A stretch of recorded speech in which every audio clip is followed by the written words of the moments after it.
how that pans out when we get underway with race 1 this afternoon. Toprak Wsbk comes in to celebrate with the team. It looked for a while there as though it might be a 1-2, but Jonathan Ray just nicking second place at the death, but a commanding margin for Wsbk of over a second. I said earlier on in this session I was impressed enough with the 0.3 of a second he managed over his nearest rival in Indonesia a year ago. That really was tearing the field apart. Wsbk takes pole by over a second from Jonathan Ray and Andrea Locatelli, just a 0.1 of a second between positions 2 and 4, so Alex Lowe's not far behind, appearing on the front row of the grid again and back to form after his misfortune last time out in Argentina. He'll be on the second row and share it with Alvaro Bautista and Axel Bassani, and that will be a match for Bassani's best Super Pole result of 2022. He was 6th on the grid in Portimao as well. Third row of the grid for Xavi Vierque with P7, so he finally conquers his generally disappointing Super Pole form and matches his best result in Super Pole performances. Scott Redding 8th and Michael Ruben Rinaldi 9th. You fancy has got some work to do. Garrett Gerloff has generally been a decent qualifier this season, but he wasn't last time out in Argentina. Not particularly strong here today either. He takes 10th, and as far as riders further back down the order, Philip Ertl might have fancied that there was more to come, particularly after his first stint in that Super Pole session when he was up towards the front, and Xavi Flores out of the top 10. We'll hope he can move forward as well. Yeah, I think there's quite a few riders that will be a little bit disappointed with their effort in that. I think for someone like Loris Baz, I think he would have expected to be a little bit closer to Scott Redding on the third row of the grid and Michael van der Mark. Bit of ground to be made up there for the Benova rider, but 15th on the grid, and he'll try and see what progress he can make. It's going to be tricky for the riders though in that midfield pack to be able to make the overtaking moves. The good thing is we don't really know what to expect in terms of tyre life as well. Brand new track surface here in Mandalika, and the track surface clearly offering an awful lot of grip. Toprak's fastest time in this session pretty similar to what we have as the outright MotoGP lap record as well, so that's always a good indication of just how much actual grip you can get out of this kind of surface in these conditions as well. And for Toprak, I think very impressive with that lap time, but the margin he has in hand on everyone else, that's got to be worrying for everyone. Well, he's had a few P4s previously, but up onto the front row of a superbike grid for the first time, Andrea Locatelli, P3 at the Indonesian round. And your first front row start in World Superbike, super impressive stuff.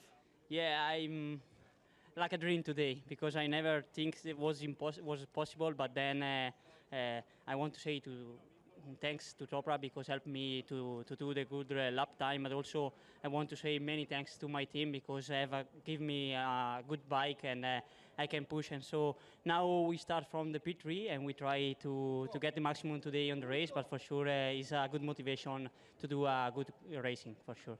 Best luck. Thank you.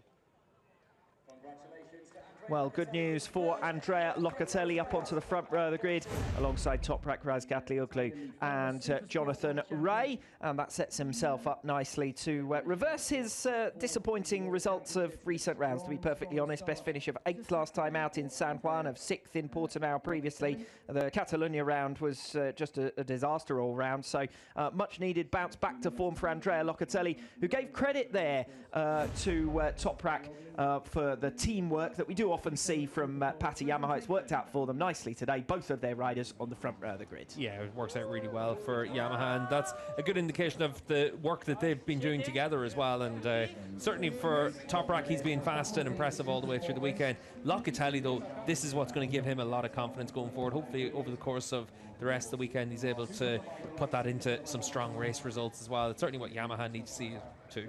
Toprak looked like he was working quite hard to manage to squeeze into that photograph, but it is a photo for the two teammates now, positions 1 and 3. And that works quite well as far as Yamaha are concerned all round, because they've got both Yamahas in front of the first Ducati of Alvaro Bautista, who'll only start P5. Yeah, and for Bautista, that's going to be the big worry, because 1.5 seconds is the margin between himself and Toprak, and he's in that midfield group now where anything can happen as well. And you have to wait and see what happens on the run down to turn 1 and the opening few laps of the race, see how it plays out for Alvaro Bautista. Though obviously he's got to have that one eye on getting the points needed for his championship this weekend as well. So will we see an aggressive Bautista, or will we see and Alvaro Bautista just trying to make sure he's able to avoid making a big mistake. Well, of course, he's well aware that 7th position in every race between now and the end of the season still gives him the world title. So Bautista won't need to stress about qualifying in P5. It does make it that much less likely that he'll get the job done this afternoon, particularly with Toprak on fine form, but I think that was always going to be a stretch anyway. And to be perfectly honest, we have seen Bautista get away well off the line in previous rounds this season because he hasn't necessarily been a regular front row starter. We did say that he was up on the front row last time out in Argentina. That's one of only 4 front row starts that Bautista has had in 2022. So Bautista won't be too perturbed necessarily about coming through from the second row of the grid, but it might be that little bit more difficult to make the overtakes here today. I think that's the one thing that is going to be different, because here it's such a narrow line on the racing line, the ideal line for the riders to be on, and that means that you're in a position where it's very easy to make a mistake. Toprak Razgatlioglu then your pole sitter. Behind him, Jonathan Rea for the second round in succession. Finishes directly behind Toprak in P2. Johnny Miller front row, and it seems like a big step forward from the free practice sessions. Yeah, you know, I was been pretty nervous this weekend with such a fine line on the track with rubber, so sort of not saving it to when it counts. But you know, my team, we've been working step by step to increase my confidence and also try to look after tire consumption. So with here, we could forget about that. Really put my head down. So excited for the race. We did our target, which was front row. It's going to be extremely hard to pass here with the racing line being so narrow, but I've given myself the best chance now of a good start, so I just need to put my Ninja ZX-10RR in the turn 1 in a good position and keep my head down, try my best, and see where we end up after 21 laps. Best of luck. Cheers, bud. Jonathan Rea then taking second position here today, extending that run of front row starts. He's there or thereabouts where he needs to be. Of course, the only previous winner here in Mandalika took the double in 2021 just to try and apply the pressure to Toprak Razgatlioglu. It was Toprak's first championship winning season, though. Yeah, and I think for Jonathan Rea, he said yesterday that the Kawasaki wasn't the ideal bike to be on around here. There was a few issues for him, but that starting on the front row of the grid would mean that he'd be able to challenge for a race win, and that's certainly what the target is now.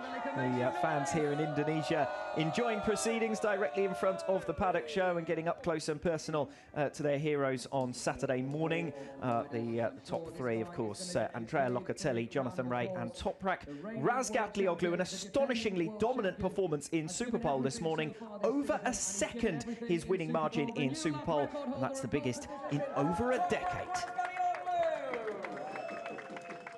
Toprak, a full second faster than anybody else in Super Bowl. Extraordinary.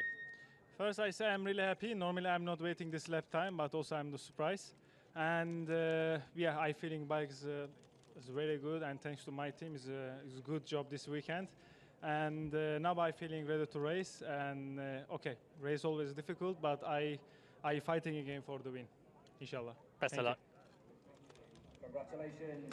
He'll be fighting for the win, and you wouldn't bet against him taking it, would you? He has been the man to beat this weekend in Indonesia, hit the ground running right from the start of free practice, and has continued that on. He was second faster in free practice 3 this morning. Thought that might just be everyone else not risking anything, but he was over a second faster in that Super Pole session as well. So pole sitter here in Mandalika last year. He's done it again for pole in 2022. The 8th pole position of his Superbike career, and his 4th in 2022. Yeah, really impressive stuff from Toprak, and to take a pole by a second in a class as strong as World Superbikes right now really does just show the confidence that Toprak has. And obviously in low grip conditions, he said yesterday that he's been well trained on how to deal with them at training with Keenan, and that's obviously something that he's put to good use in this session.